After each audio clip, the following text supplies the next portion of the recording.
Oh, Coach thinks you got some help with your Ferris Bueller edit, but it certainly put smiles on a lot of people's faces, I guess.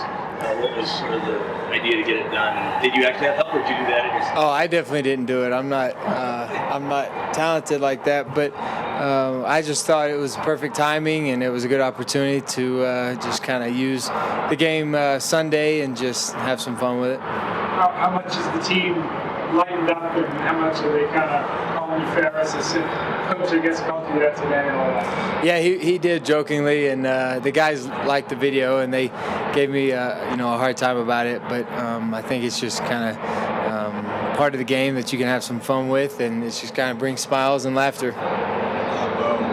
Sean Payton spoke earlier about your ability to quick in the set. I was on overtime. So high school, college, and now. What has been your approach in terms of developing that ability? I think it's just understanding timing and protections, and getting the ball out and being on time, and just not sitting back there and holding the ball. I took 3 on Sunday, and I wish I could have a few of them back because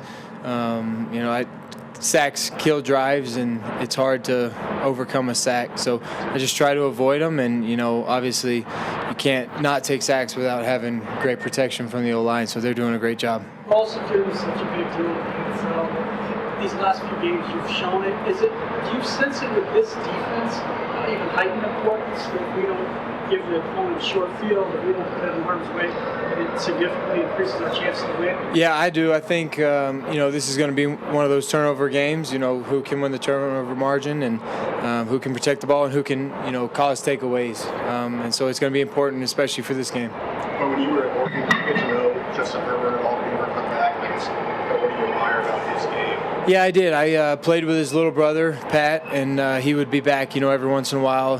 He came to a game or two, and I was just, able to be around him and talk and just kind of get to know him. Obviously, it's not,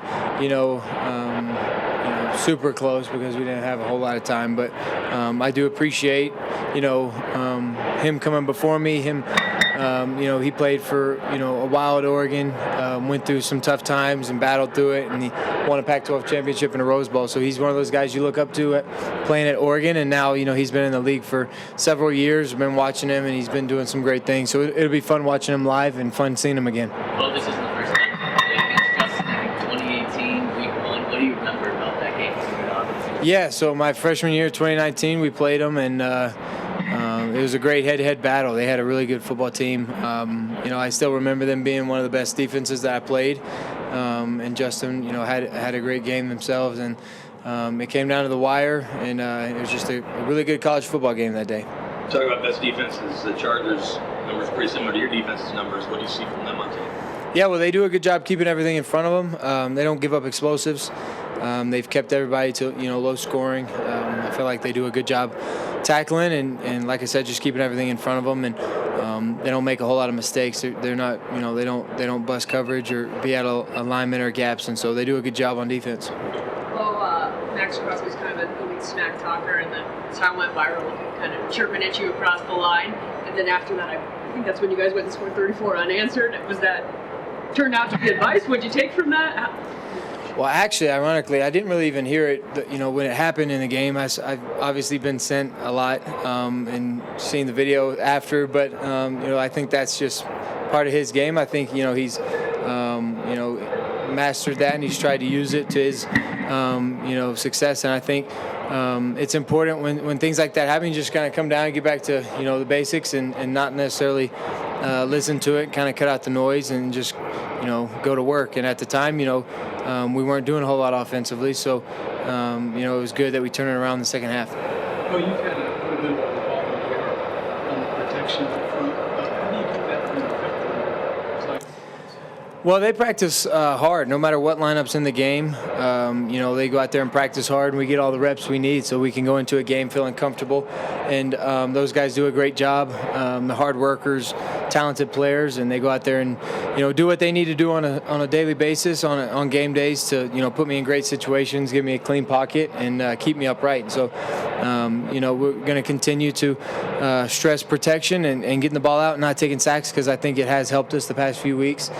And we're just going to continue to do that. What what do you see in the next step of your own personal development as a quarterback to 5 games? Well, that's a great question. I think consistency is the key, and I've been able to make strides just in 5 weeks, but got to continue to find those areas of improvements each game, and you're always going to look back and want a few back and make some mistakes in games and wish you could do them different, but that's why you play again and again. And so just being consistent, I think, is the main thing, and continue not to turn the ball over and put your team in a good spot. Bo, you're wearing John Elway's jersey the other day. Peyton's there.